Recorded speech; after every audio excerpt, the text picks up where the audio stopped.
Hello everyone, so welcome back to Vijay सॉस academy. तो guys आज के इस वीडियो में डिस्कस करने वाले हैं हमारे FYGC के अकाउंटेंसी के चैप्टर नंबर 2 का पार्ट 5।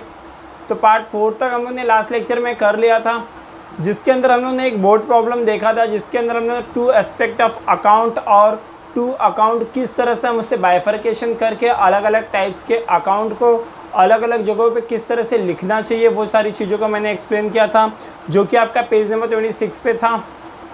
आज के इस पर्टिकुलर वीडियो में हम न्यू टॉपिक को स्टार्ट करेंगे उसी चैप्टर से, जिसका नाम है क्लासिफिकेशंस ऑफ अकाउंट। अभी तक हम लोगों ने अलग अलग टाइप से का अकाउंट पढ़े हैं, जैसे मैंने आपको रियल अकाउंट, नॉमिनल अकाउंट, इन सब चीज़ों के बारे में बताया था। तो इस पर्टिकुलर वीडियो के अंदर हम लोग अलग अलग क्लासिफिकेशन पढ़ेंगे अकाउंट के, जो मैंने आप लोगों को ऑलरेडी बहुत बार बताया है। बट उसका आज जो क्लासिफिकेशन मैं आपको बताऊंगा, उस क्लासिफिकेशन से आपको पूरे के पूरे अकाउंट की जानकारी एक बार में हो जाएगी।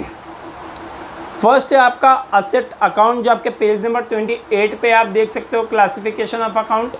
उसमें फर्स्ट है आपका asset, machinery account, building account और गुडविल और फर्नीचर। ये आपके सारे के सारे कौन से अकाउंट है?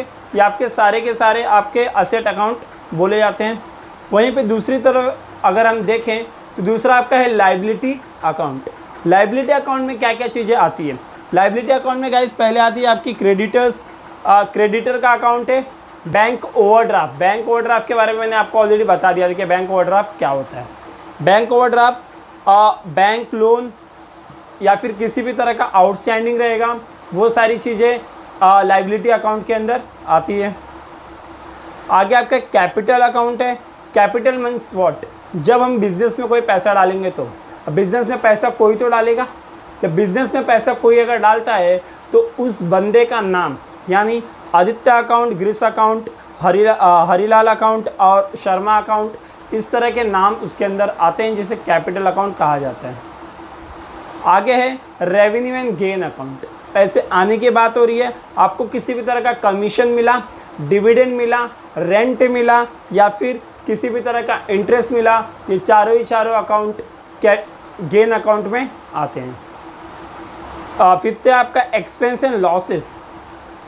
कभी कभी कंपनी एक्सपेंस और लॉस ये भी करती है, जिसके अंदर wages account, audit fees account, loss by fire और किसी भी तरह का आप प्रिंटिंग और स्टेशनरी का एक्सपेंस करते हो, उसका भी आपको अलग से अकाउंट बनाना पड़ता है। ये सब पेटी कैसे, लाइक आप छोटे छोटे जो खर्चे करते हो उन सब चीज़ों का अकाउंट बनाते हो। एकदम इनिशियल स्टेज में आपके अकाउंटिंग के उन सारे खर्चों को आप लिखते हो, तो ये सारे अकाउंट की कैटेगरी उसके अंदर आते हैं।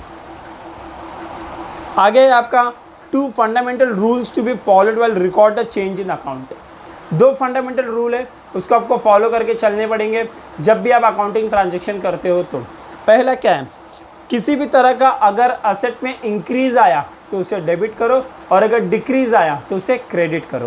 पहली बात तो ये उन्होंने बोला। दूसरा क्या बोला? अगर एक्सपेंस और लॉसेस में इंक्रीज आया तो उसे भी आप डेबिट करोगे, और एक्सपेंस और लॉसेस में डिक्रीज आया तो उसे आप क्रेडिट करोगे। ये फंडामेंटल रूल है, आपको याद रखना है। असेट में इंक्रीज आने पे डेबिट करना है, डिक्रीज आने पे क्रेडिट करना है।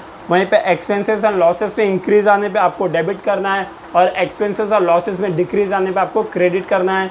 अच्छी तरह से इस फंडामेंटल रूल को याद रखना, आपके पेज नंबर 28 पे ये मिल जाएगा। दूसरा क्या है? लाइबिलिटी और कैपिटल के लिए क्या चीज़ याद रखना है?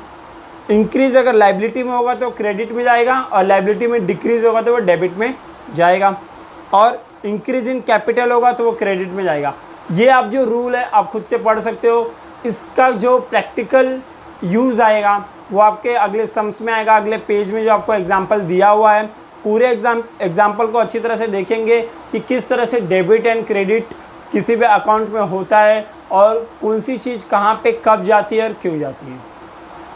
देख लेते हैं पूरा का पूरा। आपको अलग अलग ट्रांजेक्शन्स दिए हुए हैं, मैं सारे के सारे ट्रांजेक्शन कवर नहीं करूँगा, जो आपका इंपॉर्टेंट और अलग है उन सारी चीज़ों को अच्छी तरह से कवर कर लूँगा, ताकि आपको चीज़ें अच्छी तरह से समझ में आ जाएँ। ध्यान से देखना।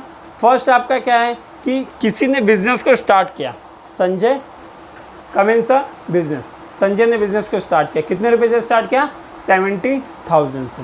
ऑब्वियसली मैंने आपको क्या बताया कि बिजनेस में कैश आएगा, लाने वाला कौन है? प्रोप्राइटर। प्रोप्राइटर ने बिजनेस में कैश लाया। तो एक जगह तो कैश अकाउंट हो जाएगा और एक जगह आपका हो जाएगा कैपिटल अकाउंट। कैश को हम असेट भी कहते हैं और कैपिटल अकाउंट तो कैपिटल अकाउंट है, हमको पता है। और अगर रूल अप्लाई करो तो हमारे एसेट में कुछ इंक्रीमेंट हुआ है, यानी हमने बिजनेस में पैसा लाया, उसी के साथ हमारे कैपिटल में भी कुछ ना कुछ इंक्रीमेंट हुआ है। ये मैंने जिस रूल की बात की थी उस रूल के जो फंडामेंटल रूल है मैंने आप लोगों को याद करने बोला था उसकी बात कर रहा हूँ। असेट में भी इंक्रीज हुआ और कैपिटल में भी इंक्रीज हुआ है। आपका अकाउंट जो है वो कैश अकाउंट आपका डेबिट हो जाएगा, वहीं पे आपका कैपिटल अकाउंट क्या हो जाएगा, क्रेडिट में चला जाएगा। यानी cash account debit to capital account, ये इसका होगा general entry commencement of business का। इस चीज़ों को अभी से आप लोग याद करना चालू कर दो कि जब भी कोई बिजनेस स्टार्ट करता है तो cash account debit to capital account credit उसका एंट्री आता है। सेकंड, आपने रेंट भरा, यानी एक तरीके का ये एक्सपेंस है आपका। एक साइड तो रेंट अकाउंट आएगा, दूसरे साइड कैश अकाउंट आएगा। और रेंट अकाउंट और कैश अकाउंट ये दो टाइप के अकाउंट है। कैटेगरीज बोलो तो एक्सपेंस है, रेंट एक एक्सपेंस है, और एक कैश मतलब क्या है, एक ये एसेट अकाउंट में जाएगा। कैश मतलब एसेट अकाउंट, मैंने ऑलरेडी लास्ट लेक्चर में बता दिया था। इसमें क्या होगा, आपके एक्सपेंस में इंक्रीज आएगा, वहीं पे आपके एसेट में डिक्रीज आएगा। आपने रेंट पे कर दिया ना, आपके पास से कुछ पैसे गए हैं, यानी आपके एसेट में डिक्रीज आएगा और आपके एक्सपेंस में क्या आएगा, इंक्रीज आएगा। जब एसेट में डिक्रीज, इसमें इंक्रीज आता है जब आपने रेंट पे किया, यानी rent account debit to cash account. क्या बोला था, एक्सपेंसेस जो भी होता है वो डेबिट साइड में आता है, और आपके जितने भी जो डेबिट वर्ड गोज आउट, मतलब जो भी आपका क्रेडिट होता है, जो भी आपका चीज़ बाहर जाएगा उसे आप क्रेडिट साइड में लिखते हो। एसेट अकाउंट रहेगा तो रियल रहेगा, तो मैंने आपको गोल्डन रूल के बारे में भी बताया था। तो rent account debit to cash account, cash बाहर गया और रेंट हमारा एक्सपेंस है।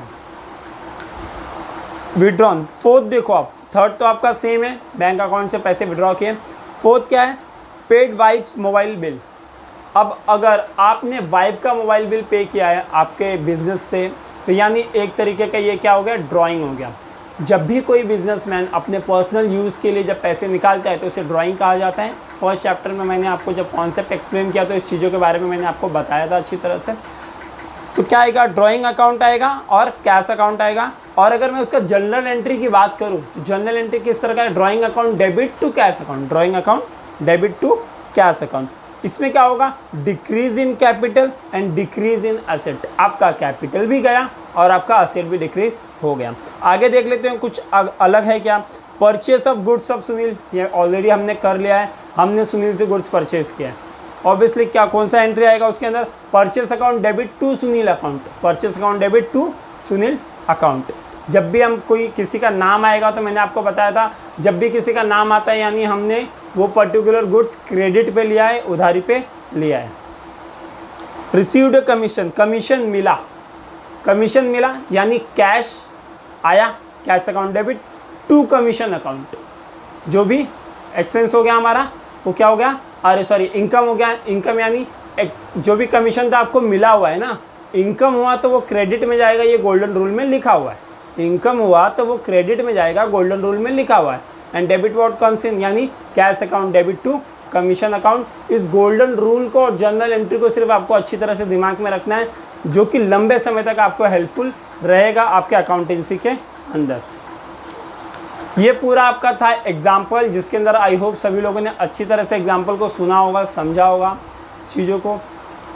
और आपको इन सब चीज़ों से जो भी चीज़ सीखने मिली है, प्लीज़ जो भी मैंने आप लोगों को बताया है एक बार आप अपने बुक में इन सारी चीज़ों को लिख लेना, या फिर टेक्स्ट बुक में से अच्छी तरह से रीड आउट करके उसे समझ लेना। मैंने आप लोगों को लिखी हुई चीज़ों को सिर्फ समझाया है ताकि आपको जो अगली बार आप बुक उठाओ तो आपको चीज़ें अच्छी तरह से समझ में आ जाए। अभी के वीडियो में बस यहीं तक रखेंगे, अगली बार नए एक सम्स के साथ आएंगे, नए एक वीडियो के साथ आएंगे। तो चैनल को प्लीज़ सब्सक्राइब कर लेना, वीडियो को ज़्यादा से ज़्यादा शेयर करना। अभी के वीडियो में यहीं तक रखते हैं, मिलते हैं अगले वीडियो में, तब तक के लिए bye bye, take care, be safe and be at home.